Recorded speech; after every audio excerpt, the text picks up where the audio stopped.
না বর্তমানটা ভালো, আগেরটাই ভাবছি। আগের দিনে মানুষ থেকে আমরা দিন দিন খারাপ হচ্ছে।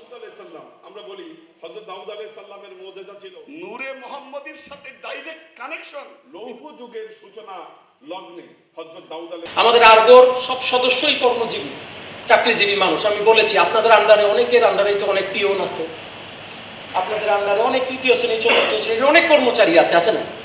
আপনি 200টা টাকা তার হাতে দেন, আপনার সামর্থ্য। আমার রাসূলের জন্মদিন, আজকে আমি আমার রাসূলের জন্মদিনে 200টা টাকা তোমার হাতে দিলাম, তুমি তোমার পরিবারকে একটু মিষ্টি নিয়ে খাইও। কি বলেন? এই 200 টাকার বরকতে আমার রাসূল আপনাকে আমাকে সুপারিশ করতে পারে না পারে না? পারে না পারে না? আমার টাকা রাসূলের কাছে যায় না, আমার মিষ্টি রাসূলের কাছে যায় না, বাট আমার অন্তরের ভালোবাসা মুহাব্বত আমার রাসূলের কাছে, আমার রব্বুল আলামিনের কাছে পৌঁছায়। কি বলেন? পৌঁছায় না পৌঁছায়?